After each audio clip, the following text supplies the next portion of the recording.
I brew myself a strong cup of coffee, strong enough to stand a spoon in. Eleanor always said that someday that coffee would lead me to an early grave. But it's been 2 years since she left, and I'm still here, with the same coffee and the same creaky chair in the kitchen of our house in suburban St. Louis. It's an ordinary Tuesday morning, except that today is my grandchildren's 5th birthday. Pippa and Elliot are twins born on a cold November afternoon. Back then I was still trying to be a good grandfather, but a lot has changed since then. The Grand Canyon calendar I brought back from my last long distance trip hangs on the refrigerator, pinned with a truck-shaped magnet, a gift from my partner Rex for my 65th birthday. I retired 2 years ago, saying goodbye to 38 years behind the wheel of a big truck. My calloused hands still sometimes clench on their own, like they're still gripping the steering wheel. I stare out the window at my old pickup truck, the only reminder of my old life. After Eleanor died, it's like everything lost color. The house we picked out together is too spacious for one. 42 years of marriage, and suddenly silence, especially in the evenings, when I can hear every creak of floorboards, every rustle. I take a sip of coffee and look at the cracked photograph of the three of us. Me, Eleanor, and Baylor. Our son was about 10 at the time. Eleanor was always between us, literally and figuratively. I didn't know how to talk to the boy. My father never spoke to me except to give orders or scold me, and I unwittingly repeated his pattern, though I swore to myself I would be different. The roads took me away for weeks. When I returned, I would find I had missed my first tooth, my first steps, my first day of school. Eleanor kept detailed diaries, made videos, but it wasn't the same. By the time Baylor was a teenager, there was a Mississippi-wide chasm between us. "You're not trying, Bert," my wife often told me. "He just wants you to talk." But what could I tell him? About truckers who swallow pills to stay awake at the wheel? About dirty motels? The boredom of the endless highways? My life didn't seem worth telling. Baylor grew up a smart kid, went to college, became an electrician. A good, honest profession. I was proud, even if I didn't know how to show it. When he brought home his future wife, Odelia, I knew something was wrong.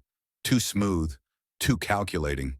Eleanor tried to convince me I was just an old grouch. Maybe. But the years hadn't dulled my first impression. After the wedding, things got even worse.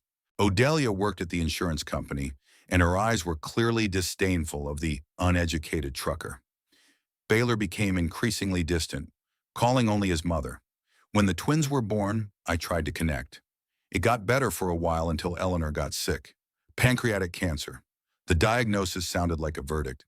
6 months of agony I spent by her side, for the first time in my life not thinking about the road. Baylor came rarely, always with excuses. Work, kids, wife. After the funeral, he stood beside me at the grave, a lifetime's distance between us. Odelia put her hand on his shoulder, a possessive gesture, not comforting. "Call if you need anything, Dad," Baylor said then. I didn't call. Neither did he. I finished my coffee, shaking the crumbs off my perpetually wrinkled shirt. For 2 years, I lived like a ghost. Once a month, Baylor called. Formal questions, awkward pauses. Then those calls became less frequent. I sent gifts to my grandchildren for Christmas and birthdays, Easter cards. A few times Baylor sent pictures. They showed the twins, blonde-haired, blue-eyed like their grandmother. Their smiles punched a hole in my shell. Sometimes I would run my finger over their faces on the glossy paper and wonder, did they know they had a grandfather? Today I decided to take a trip to them all. 5 years is a significant date.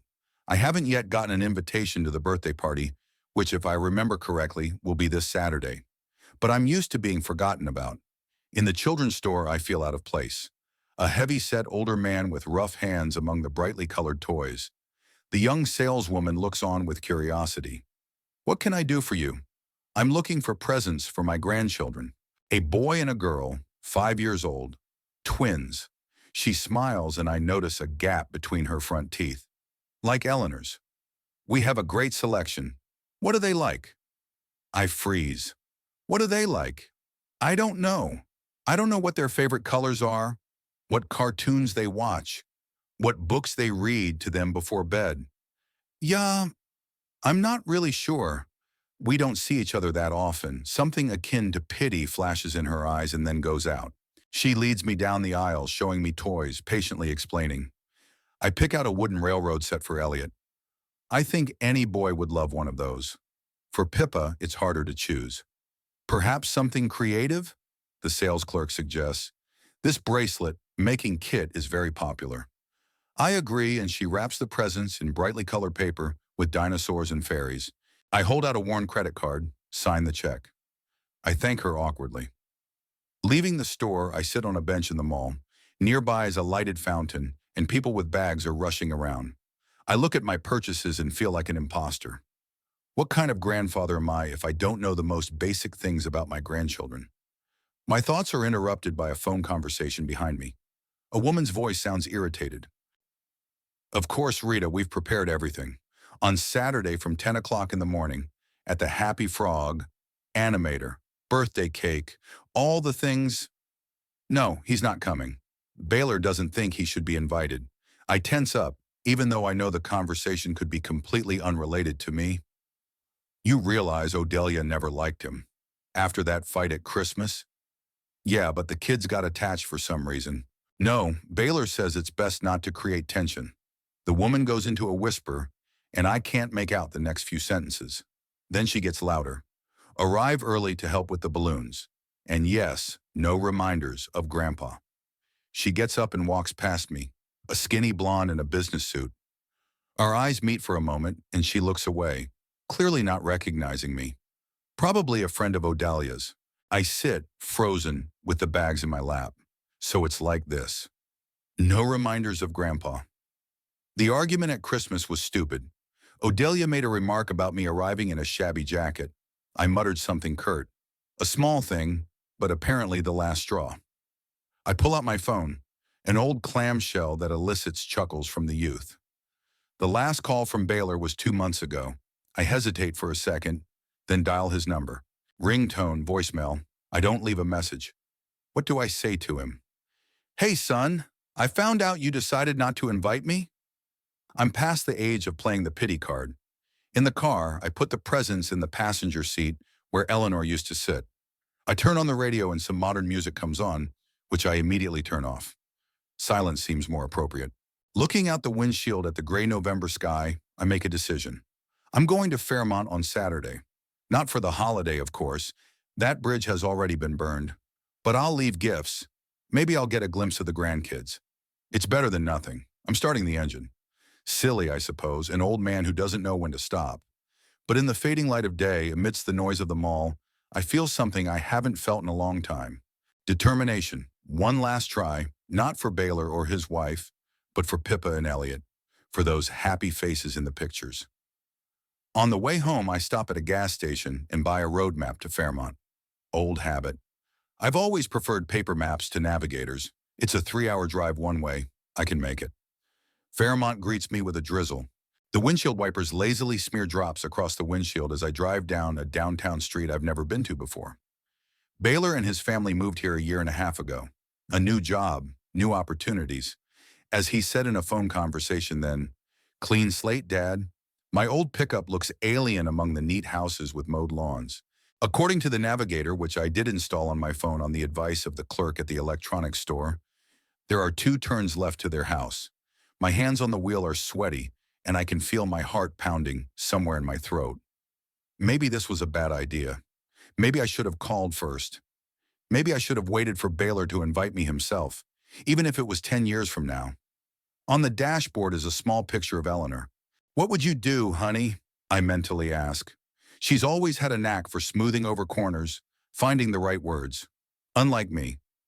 I drive past a small park, round a block of nearly identical houses, and find myself on Maple Street.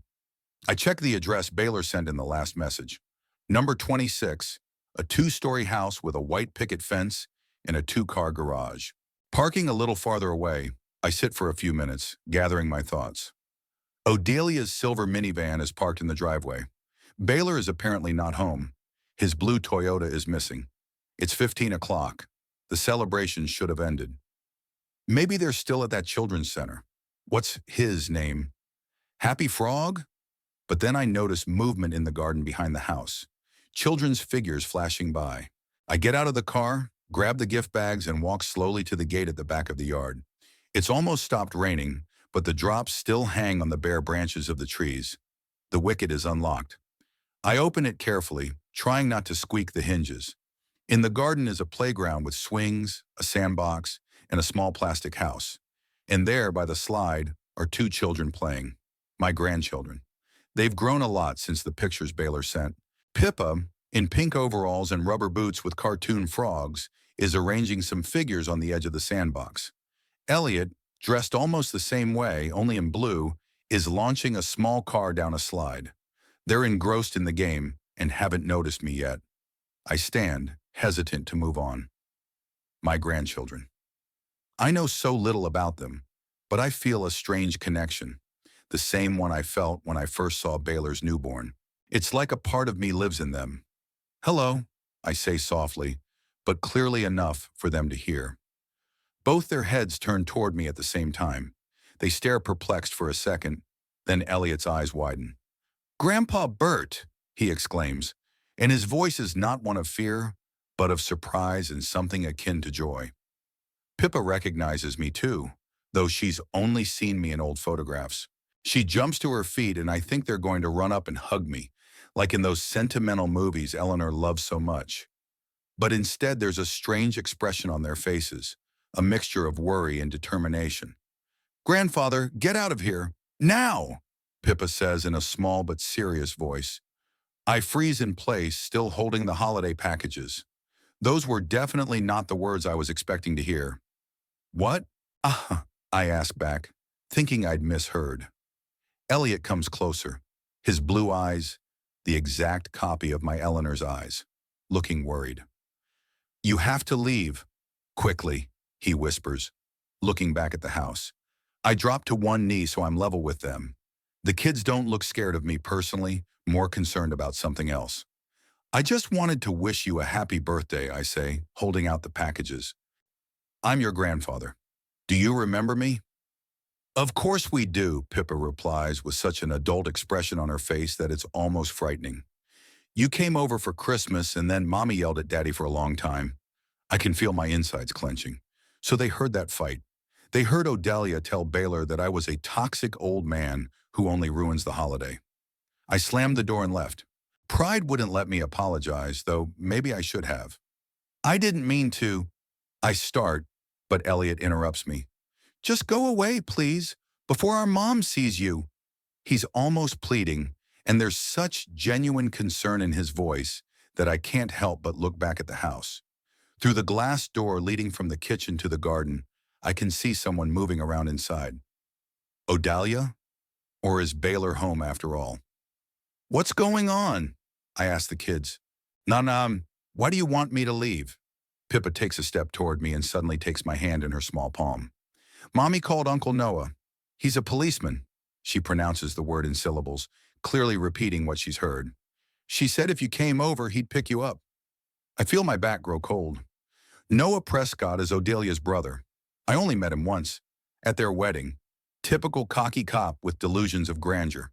"No? Will he?" "I'm asking you again. Why?" "She said you're dangerous," Elliot whispers, his eyes wide with disbelief. Pippa nods. "But that's not true. You're good. You sent us dinosaur books last Christmas." "We know."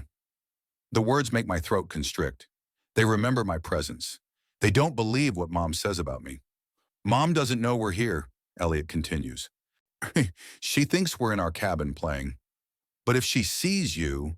He doesn't finish the sentence, but I don't need to explain. Odelia is using my appearance to cut off any possibility of contact with her grandchildren. I've long suspected that she's turning Baylor against me, but to go so far as to threaten me with the police. "I trust you," I say quietly, handing them the gifts. "These are for you. Happy birthday." The kids look at the packages hesitantly. "Mommy's going to ask where they're from," Pippa says. I think for a second. "Tell them you found them in the mailbox, that the mailman must have brought them." Elliot gingerly picks up his package, looks inside. "Wow, a railroad," he whispers in admiration. Pippa looks into her bag too and smiles, but then her face turns serious again. You really have to go, Grandpa. Now. I nod, rising to my feet. Something tells me the kids are right. Inside, I'm seething with anger at Odelia, at the situation, even at Baylor for letting this happen. But now is not the time for confrontation. You're very brave and smart, I tell them. Thank you for warning me. We love you, Grandpa, Elliot says so simply and sincerely that it takes my breath away. I love you too, I reply, and it's the absolute truth. Pippa suddenly hugs me, quickly, tightly, and then pulls back. Go through the neighbor's yard. The gate's broken. That way Mom won't see. I nod, amazed at their cleverness. 5-year-olds, and they can already calculate situations better than I can at 67. Be careful, I say one last time, and turn and head toward the wicket. I hear them quickly return to their toys, pretending that nothing happened. At the neighbor's fence, I turn around. Pippa is furtively waving at me. I smile at her and hide behind the bushes. I make my way through the neighbor's yard, mentally apologizing to the unfamiliar owners for intruding. When I reach the parallel street, I walk briskly back to my car. Only when I get behind the wheel and lock the doors do I allow myself to exhale. My heart is pounding like crazy, my hands shaking slightly. What the hell is going on? Why is Odelia willing to call the police just to keep me from seeing my grandchildren? And does Baylor know what she's planning? The words of the kids come to mind. Mom said you were dangerous. What else did she tell them about me? And how, in spite of that, did they manage to stay so warm? I'm starting the engine. I need to get out of here before someone sees me. But where to? It's a 3-hour drive home, and I'm feeling too excited for the long drive. Besides, my gut tells me to stick around, get a handle on the situation. I pull onto the main street and notice the sign for the Pine Forest Motel. Inexpensive place for a night's stay. I often chose such places during long-distance flights. I decided I would stop there. Parked at the motel, I sit for a long time, looking at the rain, wet city through the windshield. I can't believe Odelia would stoop to such threats. What is she afraid of? What could I say to my grandchildren or Baylor? Or is it something else? Little Pippa and Elliot with their not-so-serious eyes. We love you, Grandpa. For the first time in a long time, I feel something like hope ignite inside. They remember me. They don't believe I'm dangerous. I trusted them and walked away. Now I have to figure out exactly what Odelia's up to and why she's so desperate to weed me out of her children's lives. And most importantly, I have to decide what to do next. Tomorrow. I'll think about all that tomorrow. Right now I need a rest and maybe a glass of whiskey from the flask I thoughtfully put in the glove compartment. It's an old trucker's habit to always have something to keep me warm and calm my nerves. I turn off the engine and get out of the car. The rain intensifies again, and I raise the collar of my jacket to protect myself from the cold drops. The first stars in the sky, barely visible through the breaks in the clouds, are already lighting up. In the distance, the windows of other people's houses glow, where people live their lives, unaware of the dramas playing out in the neighborhood. Walking to the motel front desk, I pull out my phone and glance at the screen. No missed calls, no messages, but that doesn't seem so important now. The only thing that matters is what happened in the garden today. The way Pippa and Elliot, despite their age, managed to discern the truth. I trusted them, and I think it saved me from something far worse than just an awkward encounter with my sister-in-law. The room at the Pine Forest Motel looks just like dozens of other rooms I've stayed in during my life as a trucker. The same faded curtains, the same blue checkered bedspread, the same tiny TV on the wall.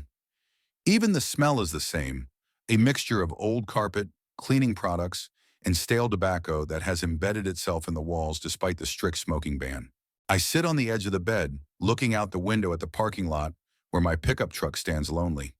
It's already dark, and the streetlights cast a yellowish glow on the wet asphalt. The rain increases and decreases, drumming on the roof of the awnings. On the nightstand is a plastic cup of whiskey from my hiking flask. I take a sip, letting the liquid burn my throat. When I was younger, I never drank alone. It was a path to the lifestyle my father led. But since Eleanor's death, I sometimes allow myself that weakness. One drink to calm my thoughts. The events of today are not making sense. The reaction of the grandchildren, Their serious faces, their warnings. Mom said you're dangerous. She called Uncle Noah, and especially, just please leave before our mom sees you. I knew my relationship with Odelia was bad, but that bad? To call the police if I showed up near my grandchildren? That seemed excessive, even for her. I pull a tattered wallet from the back pocket of my jeans. Among the credit cards and receipts, I find a small picture of Baylor.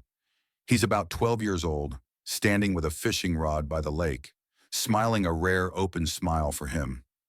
One of the few good trips when I took a weekend off and we went fishing. Eleanor insisted, said it was time for me to get to know my son.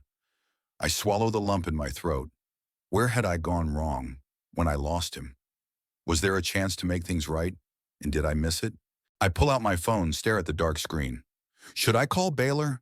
Ask him directly if he knows about his wife's plans? But what if he knows and approves? What if I've really become that dangerous person for him that Odelia told the kids about? I shake my head and put the phone back down. No, not now. I need to understand more first. The room is too quiet. I turn on the TV to fill the void, but I can't focus on the flickering pictures. My thoughts return to Pippa and Elliot. Their blue eyes are an exact replica of Eleanor's eyes. Their courage. They weren't afraid to warn me, even though they're only 5. If Eleanor could see them, she'd be proud. I'm trying to figure out Odelia's motives. Dislike of me is understandable. I've never hidden my opinion of her, and she's always thought I was a redneck, unworthy of their sophisticated lifestyle. But still, the police? A restraining order? That's too much even for her. The phone rings, making me wince. It's an unfamiliar number. I don't usually answer such callers, but today, in this strange situation, I decide to pick up. Hello? Silence, then a whisper. Grandpa? It's Pippa. My heart skips a beat. I straighten up, clutching the receiver. Pippa, how did you? It's Mom's old phone, she whispers. She thinks she threw it away, but Elliot and I found it in her nightstand. It still works. I'm amazed at their ingenuity. Where are you now? You won't get caught talking like this. We're in our cottage, she replies. The one in the garden. Mommy lets us play there after dinner until it gets dark. Elliot is on guard. On guard is an expression I used a lot myself when I was a kid playing with my friends. It's strange to hear it from a 5-year-old girl. Grandpa, Pippa continues, her voice growing serious. Mom said some scary things on the phone. About you. I tense up. What kind of things, Pippa? She called Uncle Noah. He's a policeman, I told you. She said if you show up on Saturday, he should come and get you. Tell him you've been acting up. She stammered, apparently trying to remember the exact wording. Aggressive. Here. She said you were scaring us and trying to take us away. But that's not true. There's a tone of outrage in her voice. I feel a chill go down my spine. False accusation of attempted child abduction? Has Odelia lost her mind? Are you sure you've got it right, little girl? I ask, hoping my childish imagination has exaggerated what I've heard. Yes, Pippa answers firmly. Elliot and I often eavesdrop when she thinks we're asleep. There is a rustle, then Elliot's voice. She told Uncle Noah that she needed that. What's his name? Restraining order. So you can't come near us. And then they talked about some inheritance and money. Inheritance. Money. That's it. After Eleanor died, I rewrote my will. Left our house and most of our savings, not much but still a decent amount, to a trust fund for Pippa and Elliot, for their education when they grow up. Baylor was getting a smaller share. I knew he made a good living. I told him about the decision, and he seemed sympathetic. But I guess Odelia didn't like it. Grandpa, are you there? Who? Pippa asks. Yes, darling, I'm here, I replied, trying to keep my voice calm, though I was seething inside. You're good for telling me about this, but don't take any more risks, okay? I don't want you to get in trouble because of me. We're careful, Elliot assures me. Mom doesn't even know we know how to use the phone. She thinks we're just kids. There's so much adult condescension in those words that I smile, despite the seriousness of the situation. You're very smart kids. I stammer, not knowing how to explain the complexity of the situation to 5-year-olds. You saved me a lot of trouble today. We know, Pippa replies seriously. Mommy also said there was going to be a big scandal. that Dad would finally stop. What's the word? Clinging to childish resentments and realize what you're really like. This is too much. Odelia was planning to use a false accusation to turn Baylor against me, and we're barely speaking to each other anyway. Grandfather, we have to go, Elliot whispers suddenly. Mom's calling us inside. Okay, I answer. Be careful, E. Thank you, you're very brave. We love you, Pippa says, and the sound of a kiss is heard in the receiver. Nah, bye. The connection cuts out, and I'm alone in the quiet room. The TV is still on, but I turn the sound off when the conversation started. I get up and go to the window. The rain has intensified, now slapping against the glass, as if nature shares my outrage. Odelia, how could she?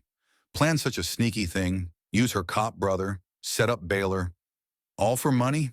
Over an inheritance that frankly isn't even that big. The grandchildren's conversation clears up a lot of things. That's why Odelia is so desperate to cut me off from my family. If I'm deemed dangerous, if I get a restraining order, it'll be a strong argument to contest the will. See, he's threatened the children, he's unstable, he's not in his right mind. How can you trust him to handle the money, even posthumously?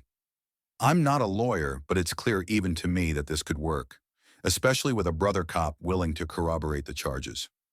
I take another sip of whiskey, but it seems tasteless. What do I do next? Go home. Forget the whole thing? Rewrite the will? No, that would be too easy. Too cowardly. I've spent my whole life avoiding conflict, hitting the road when things got tough at home. Maybe that's why Baylor and I are in this situation. I pull out my cell phone, flip through my contact list.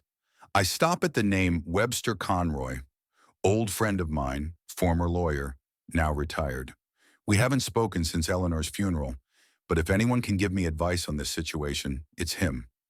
I press call, listen to the ringing tone. On the sixth ring, a husky voice. Bert, do you know what time it is? I look at my watch. Almost 10 o'clock at night.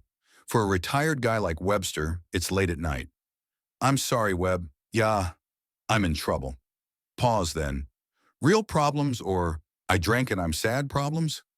We know each other well enough to ask such questions. Real ones, I answer. It's about my son and my grandchildren and my will and a possible restraining order. Webster whistles. Wow. Sounds serious. Where are you now? Motel in Fairmont. That's where... I know where Fairmont is, he interrupts. About 2 hours away from me. Can you come tomorrow? I can, I answer, relieved that he hasn't dismissed my concerns. Good, be there by lunchtime. And Bert, he pauses, stay away from your son's family until we talk. If things are as you say, it's best not to give them anything to accuse you of. Understood, I nod, though he can't see the gesture. Thank you, Webb. Don't thank me too soon, he grumbles. Maybe I'm getting too old for this kind of scheming. I'll see you tomorrow. He disconnects and I remain standing at the window, watching the rain. I'm going to Webster's in the morning. He'll help me sort out the legal side of things. But then there's the emotional side, which is more complicated. Baylor. Does he know about Odelia's plans? Is he in on it? Or is he just a puppet being cleverly manipulated? I walk back to the bed and sit down, wrapping my arms around my head. The situation seems hopeless. Even if I prove Odelia's lying, even if I avoid a restraining order, my relationship with my son will likely be permanently damaged, which means I'll also lose my chance for a normal relationship with my grandchildren. Suddenly, I remember the last conversation I had with Eleanor, a few days before she died. She was weak, but her mind was still clear. Bert, she said then, holding my hand, promise me something. Anything, Ellie, I replied, barely holding back my tears. Don't give up on Baylor. I know it's hard for you. It always has been. But he's our son, and he's a good man. Just confused. Promise me you'll try again. After, she didn't finish, but we both knew what she meant. After she's dead, I promised, and I broke that promise. Backed off when the going got tough. I let grief and pride take over. And now things have gotten even worse. But maybe there's still a chance. Maybe this crisis is our last chance to get through to Baylor. Show him who his wife really is? I can feel the resolve building inside of me. No, I'm not giving up. Not this time. For my grandchildren, for Eleanor's promise, even for Baylor himself, I will fight. I'm drawing up a rough plan of action for tomorrow. First to Webster's to discuss a legal defense. Then I need to gather evidence of Odelia's plans. Maybe record the conversation with the grandchildren, if they can call again? No, that could put them in danger. There must be another way. Thoughts are interrupted by fatigue. Too many emotions in one day. I turn off the TV, take a shower, and get into bed. Outside the window, the rain is still sounding, lulling me to sleep with its monotonous sound. My last thought before I go to sleep is of Pippa and Elliot's faces. Their trust, their love, despite Odelia's best efforts to turn them against me. It's worth the fight. It's worth every struggle. I trusted them today. Listened to their warning, walked away, avoided the trap, and it saved me. Now it's my turn to save them. From lies, manipulation, and a future where they are used in someone else's games. Sleep comes unexpectedly, taking me away from my troubling thoughts. The last thing I hear is the sound of rain, like Eleanor whispering, "Don't give up." Morning greets me with gray skies and sparse raindrops tapping on the motel window. I wake up with a heavy head, the result of last night's whiskey and a restless sleep full of fragmented nightmares. In them, Odelia was turning into a giant bird and carrying Pippa and Elliot high into the sky, and I was in slow motion, unable to reach them. A quick shower helps me recover a bit. I pack up the few belongings I have, pay for my room, and check out toward Greenwood, where Webster lives. 2 hours on wet roads. At exactly noon, I park at his house, a small but well-kept cottage with a veranda and swing set. Unlike my untidy dwelling, I can feel a caring hand here. Even the flower beds, despite the late fall, look neat. Webster meets me at the door, a short, stout man with a mop of gray hair and bushy eyebrows, from under which intelligent eyes stare intently. I met him 30 years ago when he helped me with an insurance claim after a highway accident. Since then, our friendship, though not very close, has stood the test of time. "You look lousy, Bert," he said instead of greeting me. "Likewise, old grouch," I say, and we shake hands firmly. Inside the house smells like freshly brewed coffee and something baked. Webster leads me into the kitchen, where 2 steaming mugs and a plate of homemade cookies are already on the table. "Your work?" I nod at the cookies. "My neighbor Gladys's," he hums. "Don't imagine I've become a retired housewife. She comes in twice a week, bakes and cleans, says I'm too old to live alone. And you let her say that? She's the widow of my army buddy." Webster shrugs. "Besides, she's right." We sit down at the table. I sip my coffee, strong, just the way I like it. Webster never forgets the little things. "So," he begins, pulling his glasses out of his shirt pocket and putting them on, "tell me everything in order. What about your son, your grandchildren, and that restraining order?" I tell him everything. About my strained relationship with Baylor and Odelia, about the will I changed after Eleanor died, about the trip to Fairmont, about the strange encounter with the grandchildren and their warning, about yesterday's phone call, and about Odelia's plans to use her policeman brother. Webster listens without interrupting, only occasionally making notes in a small notebook. When I finish, he takes off his glasses and rubs the bridge of his nose, a gesture I remember from the days when he practiced it. "Not a pleasant story," he says at last, "but it's not hopeless. Let's get to the bottom of it." He gets up, takes a bottle of brandy out of the cupboard, and adds a drop to our coffee mugs. "For mental clarity," he explains with a smirk. Then Webster begins to analyze the situation as methodically as if we were in a courtroom. "First, your sister, in-law's plan with the restraining order, is legally flimsy. Without real evidence of threat or aggression on your part, the restraining order won't last long. But a temporary one could be granted, especially if she has a brother on the police force willing to back up her story. And second, even if they get a temporary warrant, it doesn't mean your will can be challenged so easily. They'd have to prove you're incapacitated, which is a different story. Third, the weakest part of their plan is using police connections for personal gain. If we can prove that, they'll be in big trouble." I'm listening with growing hope. Webster always had a knack for finding a way out of the most confusing situations. "What do you suggest?" I ask. "For starters," he raises a finger, No contact with Odelia or Baylor without witnesses. No calls, no visits. If they call, record the conversation. It's legal in this state. Then, second finger, we need to warn them of their move. I know Judge Mortimer at the Fairmont County Courthouse. I can informally brief him on the situation. He's a cautious man.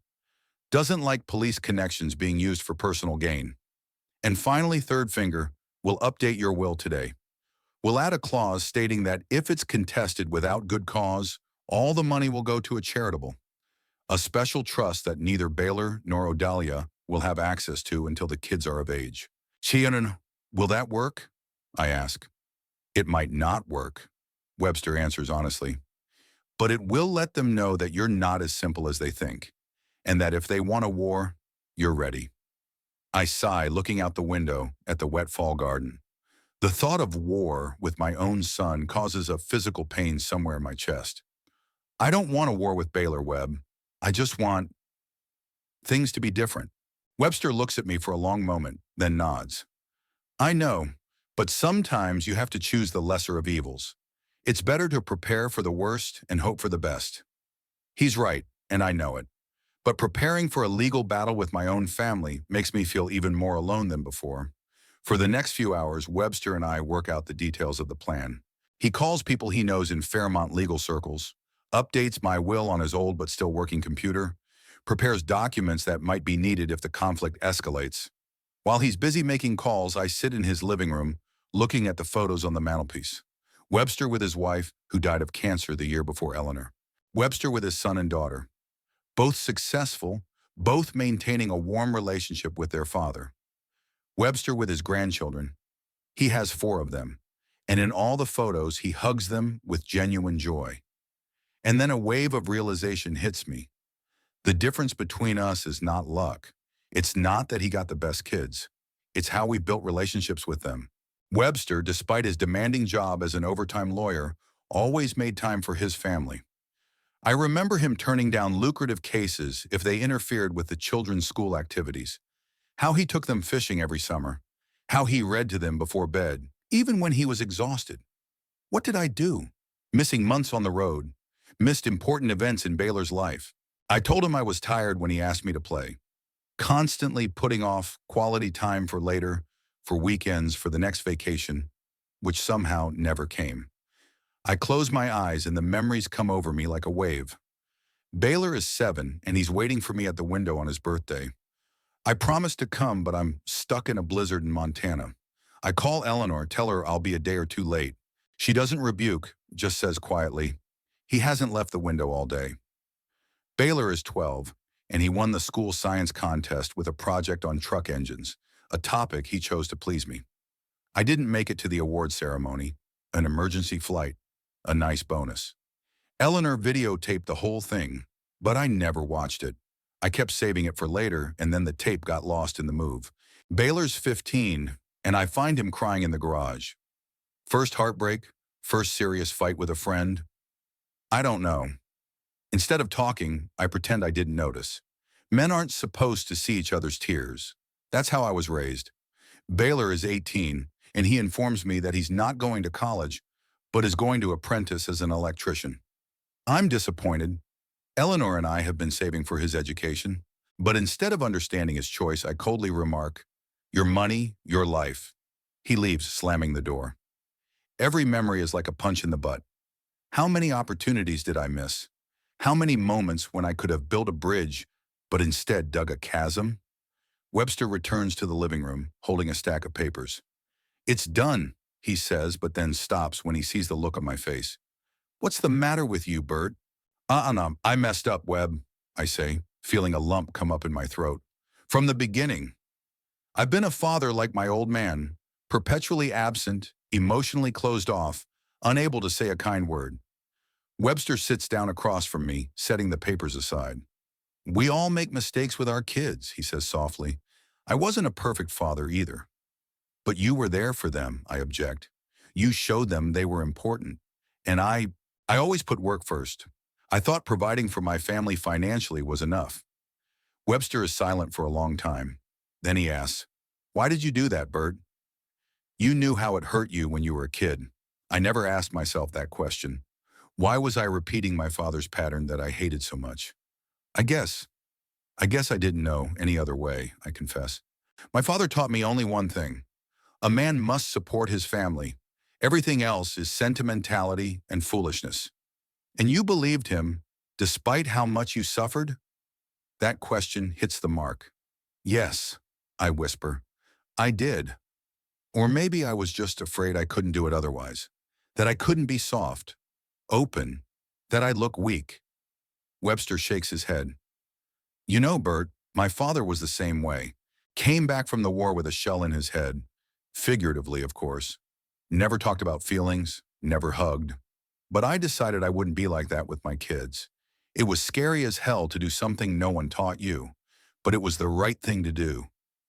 I look at the pictures of his happy family and feel a pang of envy. It's too late for me, I say. Baylor's an adult. He has his own family, his own resentments. I miss my time. Maybe, Webster nods. Maybe not. People change, Bert, even at our age, especially when they realize their mistakes. He stands up, walks over to the bookshelf and pulls out a thick photo album. Look, he says, opening to a page with a yellowed photograph. That's me and my son Tobias when he was 20. Do you know what happened that day? I shake my head. He told me he hated me and never wanted to see me again, that I was controlling his life, that I didn't respect his choices, that I ruined his relationship with the girl he loved. And what did you do? I ask, surprised by his candor. I acknowledge that he was right, Webster replies simply. I apologized. For real, without reservations or buts. And then I changed. Not right away, of course. But I worked on myself. I learned to listen. I learned to respect his boundaries. And you know what? 5 years later, we had a completely different relationship. He turns the page, revealing a later photo. He and his son hugging at some family celebration, both smiling. It's never too late, Bert. It's never too late to admit your mistakes and try to make things right. Maybe things won't work out the way you want them to. Maybe some of the wounds are too deep. But it's worth a try. I look at the pictures and feel the determination growing inside. Maybe I can't change the past. I can't bring back the lost years. But maybe I can still build some kind of future? Do you think, I ask cautiously, if I talked to Baylor, sincerely, would it make a difference? I don't know, Webster answers honestly. But it certainly wouldn't make it any worse than it is now. Just, he raises a finger. You need to get this Odelia and restraining order thing straightened out first. Otherwise, any move you make will look like an attempt at manipulation. He's right, of course. First, we need to neutralize the threat posed by Odelia. And then maybe try to bridge the gap that separates me from my son. We go back to the paperwork. Webster explains each document, each step of our plan. I listen intently, but part of my mind is still occupied with memories and regrets. There's one more thing, Webster says when we're done with the legal side of things. Do you have proof that Odelia plans to use her brother the cop to get a restraining order? Only the word of my grandchildren, I answer. They overheard her talking. That's not enough, he frowns. We need something more substantial. Maybe she talked about it with someone else? A friend? A co-worker? I think back to the woman at the mall that Odelia was on the phone with. What did she call her? Rita. Maybe, I say. I happened to overhear her talking to some Rita at the mall. She was talking about me not being invited to the party. That's not good enough. Webster shakes his head. We need something concrete about her plans with the restraining order. He taps his fingers on the table thoughtfully, then his face brightens. I have an idea, he says. But it's a little on the edge of the law. What is it? I ask, ready to consider any options at this point. I know a private detective, Murray. He could keep an eye on Odelia, maybe record her conversation with her brother or this Rita. I wince. The thought of spying on my own sister-in-law, however unpleasant, is uncomfortable. I don't know, Webb. It just seems wrong. And falsely accusing you of aggression in order to get a restraining order and deprive you of contact with your grandchildren is right? He parries. I sigh, acknowledging he's right. Good, but only to protect myself, not to hurt her or Baylor. Of course, Webster nods. I'll call Murray tonight. He's a delicate man who won't do anything unnecessary. We finish our conversation, and I feel better than I did this morning. At least now I have a plan, and more importantly, an understanding of my own mistakes. Before I leave, Webster gives me one last piece of advice. Bert, whatever happens in the next few days, remember, it's not just about you and Baylor. It's about your grandchildren. They love you judging by the risk you took in warning them. Don't let them down. I won't, I promise. And that's a promise I intend to keep, unlike so many others in my life. On the drive back to Fairmont, I think about Baylor, about our relationship, about all the times I could have done things differently, about all the missed opportunities. But I also think about what Webster said, it's never too late. Maybe he's right. Maybe even now at 67, I can still learn how to be a real father. And if not to Baylor, who probably doesn't need me anymore, then to Pippa and Elliot. I turn on the radio, and an old song comes on, the one Eleanor used to love. It's like she's saying to me in her voice, "Don't give up, Bert. It's never too late to start over." The morning greets me with gray skies and sparse raindrops tapping on the motel window. I wake up with a heavy head, a consequence of last night's whiskey and a restless sleep full of fragmented nightmares. In them, Odelia was turning into a giant bird and carrying Pippa and Elliot high into the sky, and I was in slow motion, unable to reach them. A quick shower helps me recover a bit.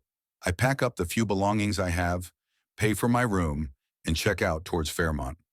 After talking to Webster last night, I'd spent the night in a roadside motel to collect my thoughts and think about my next steps. Back in town, I remember Pippa mentioning a neighbor's yard with a faulty gate through which I slipped away. It gives me an idea. If I could find an ally among the neighbors, someone who would let me safely meet my grandchildren.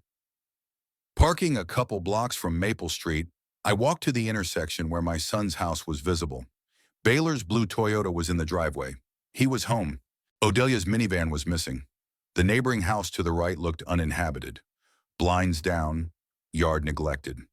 But the house on the left, the same one I'd left through last time, showed signs of life.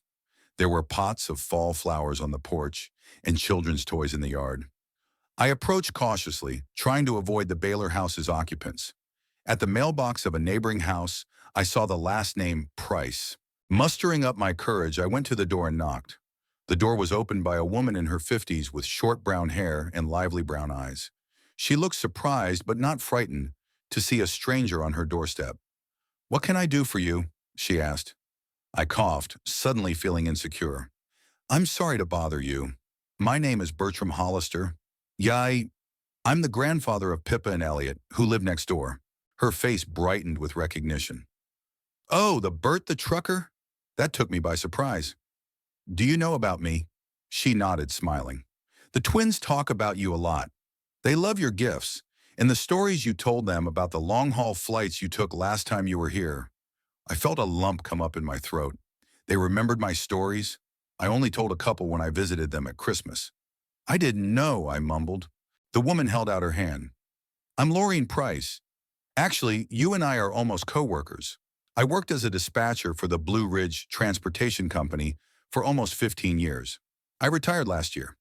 Blue Ridge is a company I worked with a lot in the 90s. Small world." "Nice to meet you, Laureen." "Yeah, I have a difficult situation.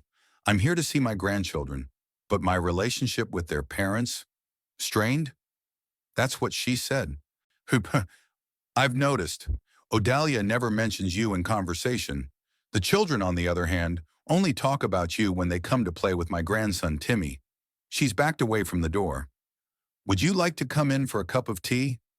I think we have a lot to talk about." I gratefully accepted the invitation. Inside, the house was cozy and warm, the exact opposite of the cold atmosphere at Baylor's house. Lorene led me into the kitchen, where the kettle was already boiling. "Timmy's at school now," she explained, setting out the cups. "He's a year older than the twins. They play together a lot, especially at weekends." I sat down at the table, relieved that I'd found what seemed to be an ally. "Lauren, I have to ask, have you, by any chance, heard Odelia or Baylor tell you any strange stories about me from Odelia or Baylor?" She was pouring tea, but she froze for a second. "You mean, didn't Odelia say you were a dangerous person with an unstable psyche? Or that you pose a danger to children? I flinched. That was exactly what I'd been afraid to hear. Yeah, something like that. Lauren set the cup in front of me and sat down across from me. She'd tried. Once, at a neighborhood meeting, when the subject of child safety came up, she'd mentioned in passing that her father-in-law was a troubled man from whom you could expect anything. My heart sank. So Odelia wasn't just spreading these rumors within the family. And you believed it? I asked quietly. Of course not, Laureen snorted. I've worked with truckers for 35 years. I know how to tell good people from bad. Besides, I can see how the twins talk about you. Kids can sense falseness. I felt a surge of gratitude for this perceptive woman. Thank you. That means a lot. We talked some more. I told her about the situation, the sudden warning from the grandchildren, Odalia's plans with the restraining order, the visit to Webster's. Lorene listened intently, sometimes nodding, sometimes frowning. Tell you what, she said when I was done. Tomorrow is Saturday. The twins usually come to Timmy's after lunch, about 2 o'clock. Odelia works until 5 on Saturdays, and Baylor often goes to the garage. He's building some kind of model. If you come here at that time, you can see your grandchildren. I felt hope blossom in my chest. Are you sure? No, she answered honestly. But your grandchildren deserve to know the truth about their grandfather, and you deserve a chance. The next day, at exactly 2 o'clock in the afternoon, I stood on Lorene's doorstep again. She greeted me with a nervous smile and led me into the living room, where I sat down so I couldn't be seen from the window. 10 minutes later, the silence of the house was broken by the doorbell. Lauren went to open it, and I heard the joyful voices of children. Hi, Aunt Lauren. We're here to see Timmy. He's upstairs getting the games ready, Lorene replied. But first, come into the living room. There's a surprise waiting for you there. A second of silence, then hurried footsteps, and there they were.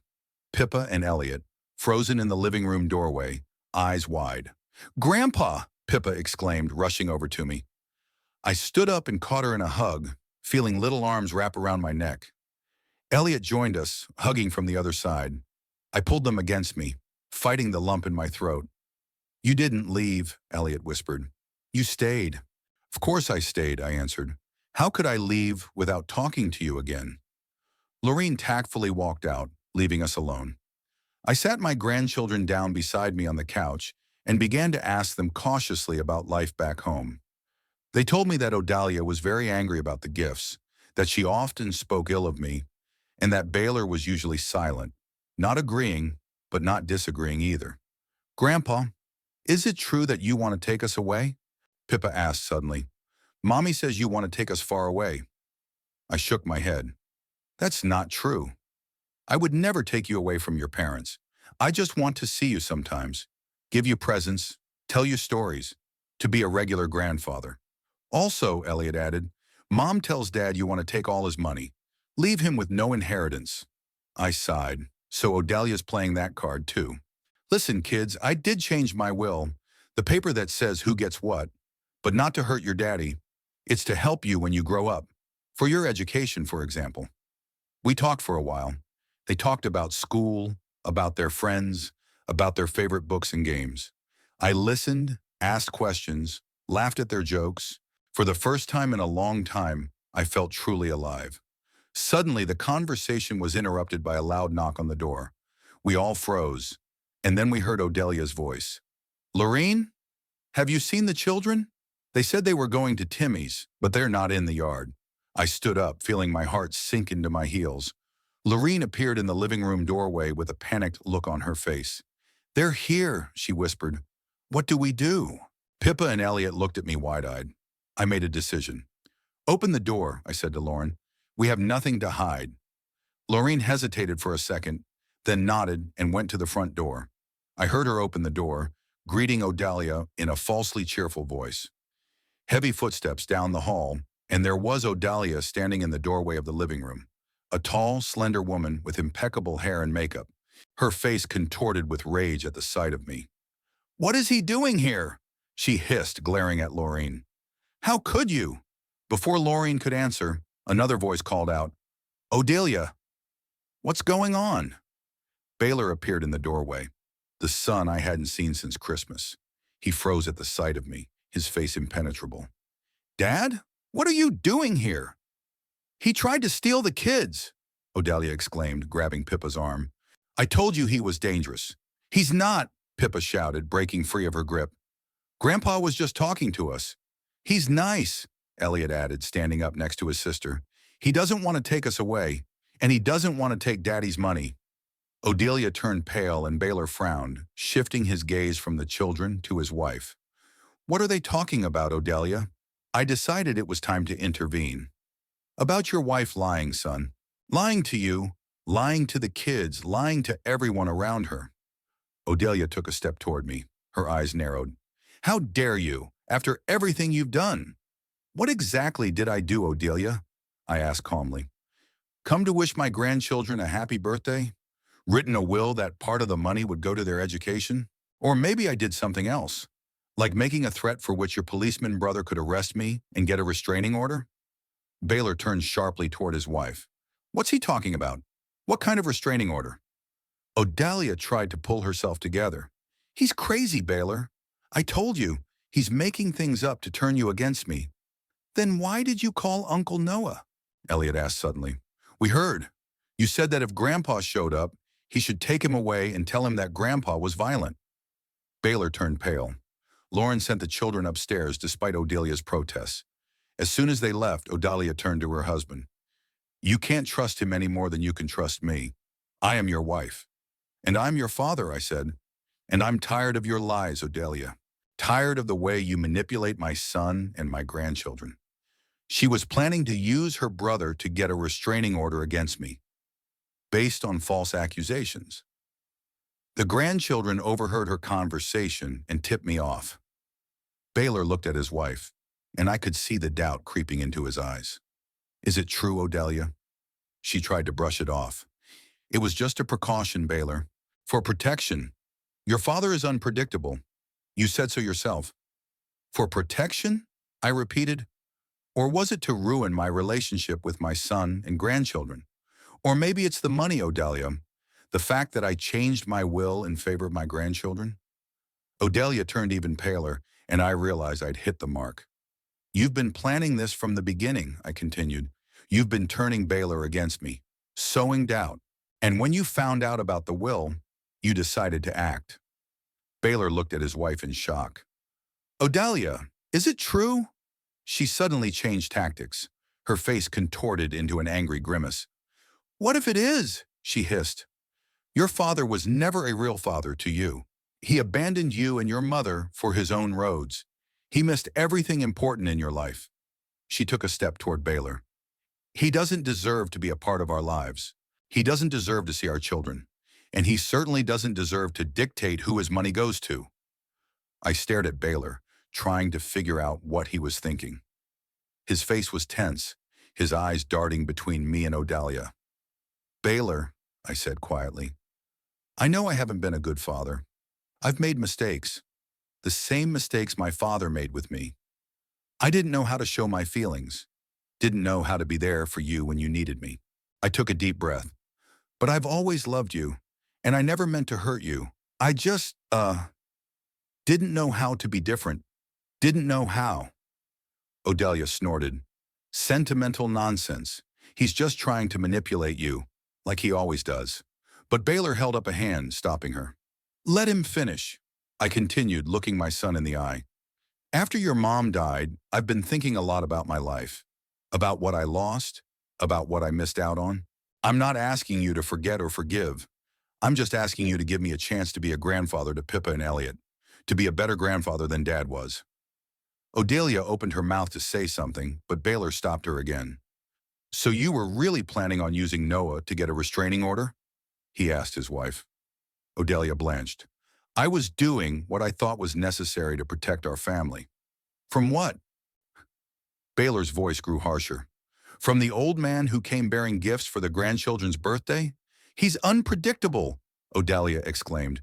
You always said yourself that you never knew what to expect from him. Yes, I did, Baylor nodded. But that doesn't mean he's dangerous, or that you should lie to the children about him, or using your brother to get a restraining order on false grounds. Odelia realized she was losing and changed tactics. Her face turned pleading. Baylor, think of the children, our future. You know what he's like. Today he's remorseful. Tomorrow he'll disappear again. He always does. I could see her words resonating with my son. He hesitated, and I understood him. All his life, I've given him reason to doubt my trustworthiness. I'm not asking you to trust me blindly, son, I said. I'm asking you to give me a chance to prove that I can change, that I want to change, for you, for my grandchildren. Baylor looked at me for a long moment, then at Odelia. Finally, he took a deep breath and said, I have to think. About all this, I'll take the children now and we'll go home. And you two, he looked at me and at Odelia, need to leave. Both of you. Baylor, Odelia exclaimed, but he stopped her with a gesture. Not now, Odelia. We'll talk at home. He turned to me. I'll contact you, Dad. Soon, I promise. With those words, he went upstairs to get the children. Odelia gave me a hateful look and followed him.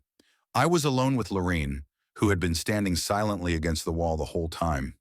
Well, she said, at least he didn't believe her unconditionally. That's something. I nodded, feeling a mixture of hope and anxiety. Thank you, Lauren, for everything. You're welcome, she smiled. You know, your grandchildren are wonderful kids. Smart, kind, perceptive. They see the truth through all the lies, and they love you. These words warmed my heart, giving me strength for the fight ahead. I know, I replied, and I will do anything to be worthy of their love. It was a week after that tense meeting at Lorene's house. I was still in Fairmont, having rented a room at the same Pine Forest motel. Every morning I woke up with the hope that Baylor would call today as promised. Each night I fell asleep with the disappointment of the phone's silence. Lauren became my only link to my son's family. A couple times she invited me over for tea, telling me scraps of news she'd learned from Pippa and Elliot when they came over to play with her grandson. According to her, there was a tense truce in the Baylor house. Odelia was quieter than usual, Baylor more brooding.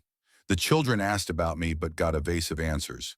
On the 10th day of waiting, I decided to act. I couldn't live in a motel forever, like a ghost wandering the fringes of my own family's life. I called Webster for advice.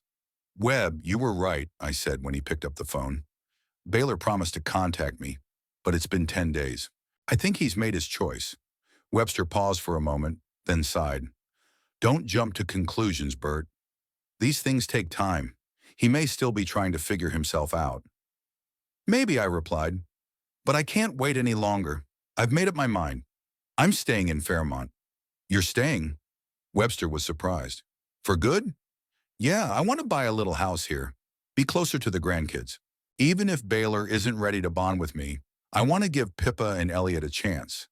They deserve to know they have a grandfather who loves them. What about your home in St. Louis? Webster asked. I looked out the window at the gray November sky.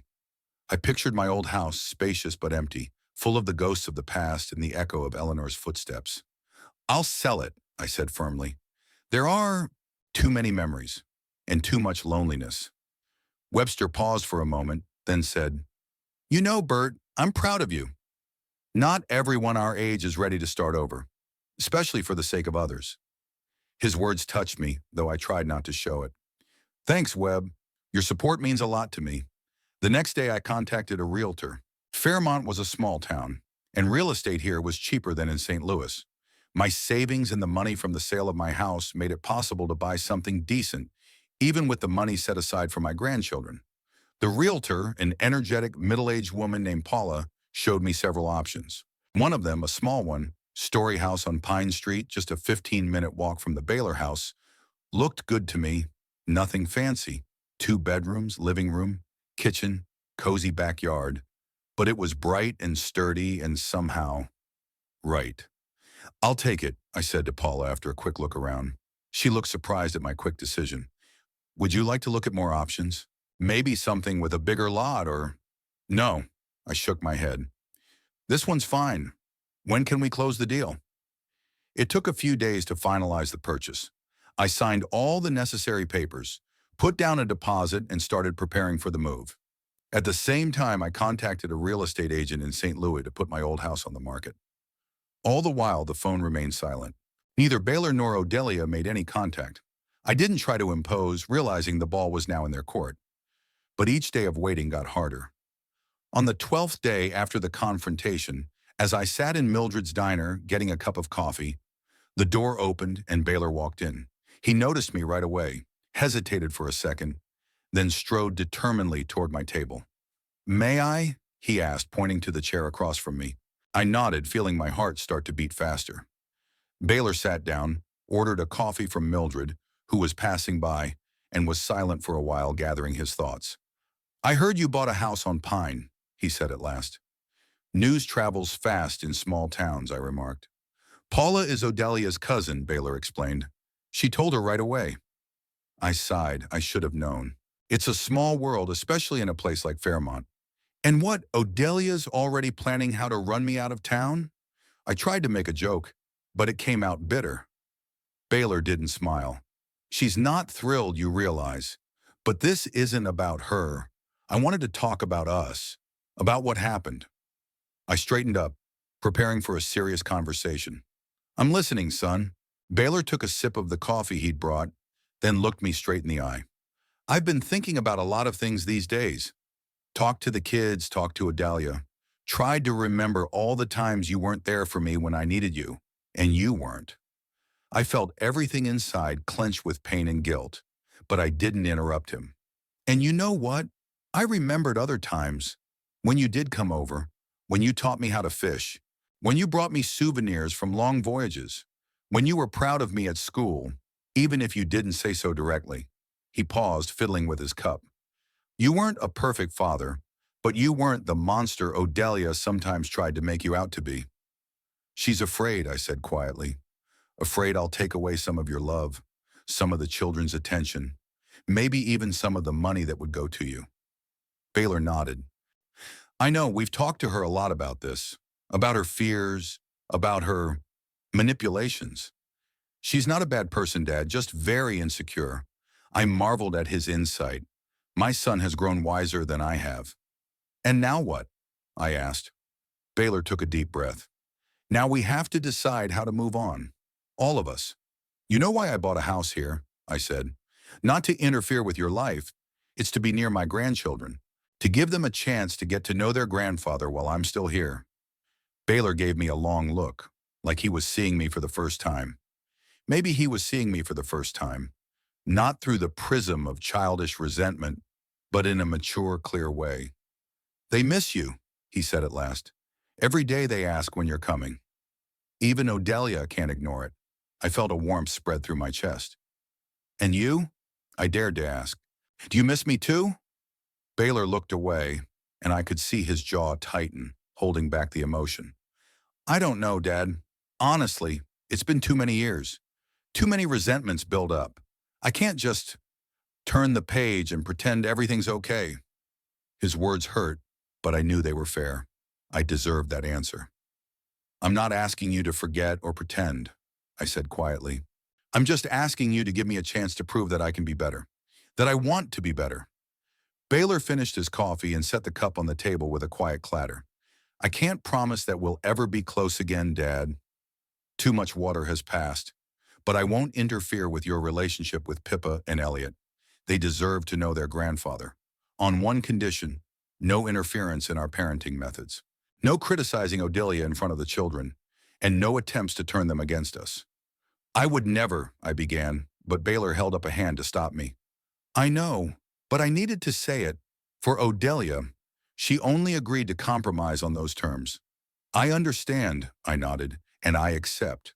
All I want is to be a part of their lives, however small." Baylor stood up, pulling out his wallet to pay for his coffee. "The kids would love to see you. Why don't you come over Saturday for lunch?" I didn't answer right away out of surprise. "Yeah, sure, I'd love to."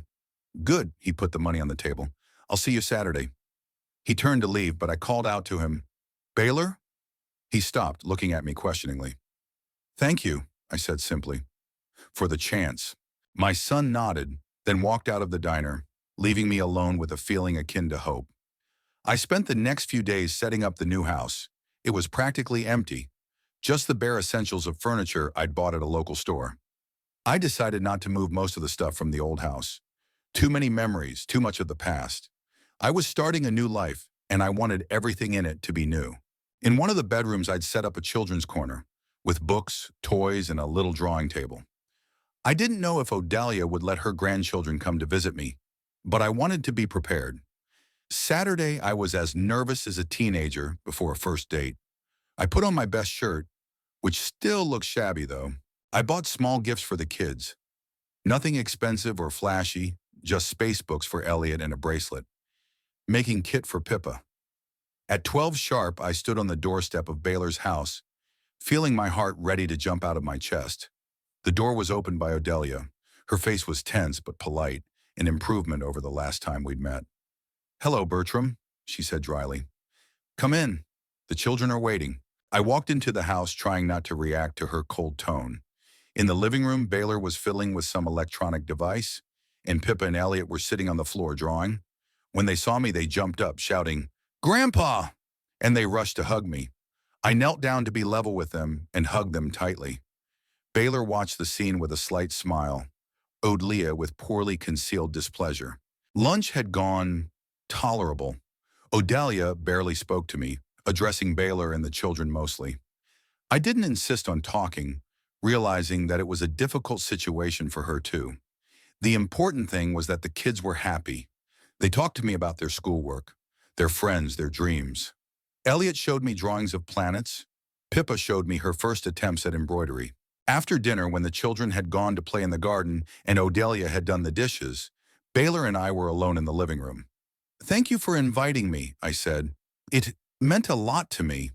Baylor nodded, looking out the window at the children playing. "For them, too. They've really grown attached to you, even in the short time they've seen you." We were quiet for a moment.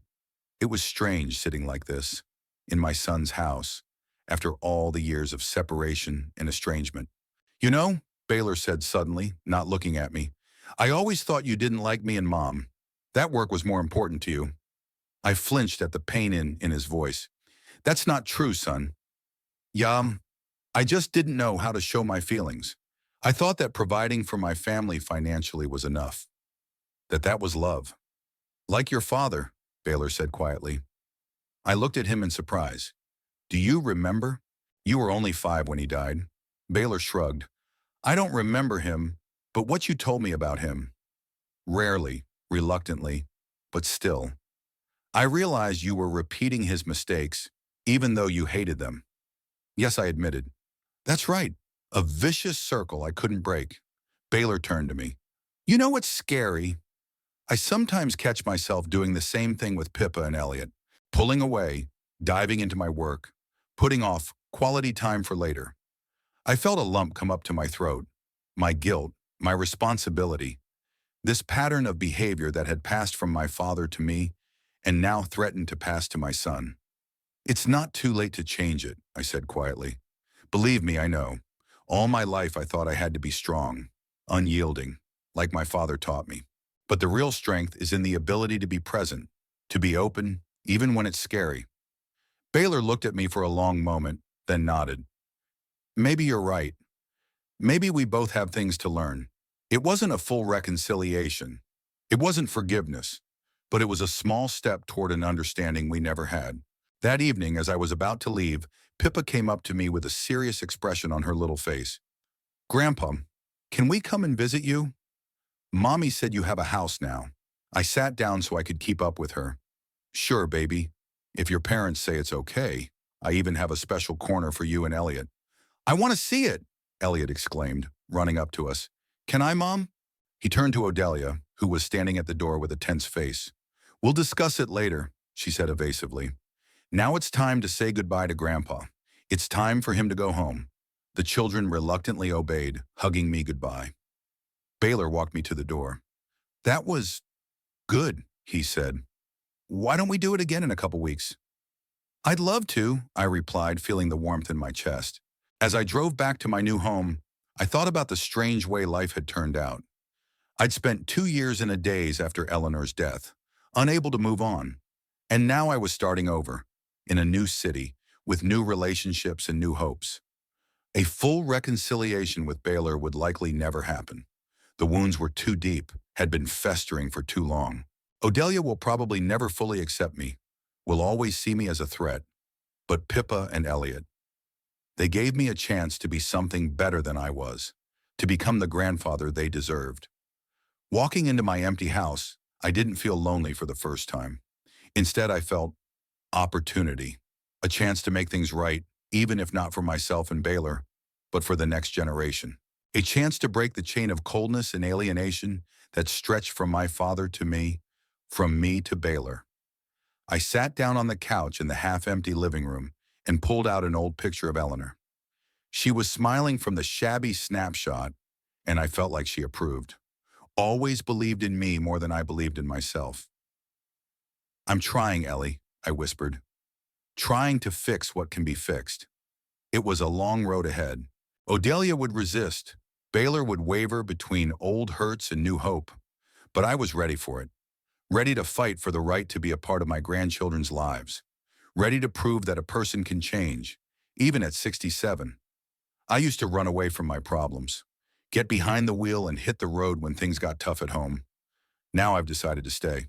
To stay and face whatever fate has in store for me, face to face. I trusted my grandchildren when they warned me of danger, and it saved me, not just from a restraining order or legal trouble. It saved me from a life of loneliness, from slowly fading away in an empty house full of ghosts of the past. Now it was my time to save them, from repeating our family mistakes, from coldness, from misunderstanding. And if it takes proving every day that I can be different, that I can love openly, I'm ready. After all, it's never too late to start over. It's never too late to learn how to love properly, even for a stubborn like me.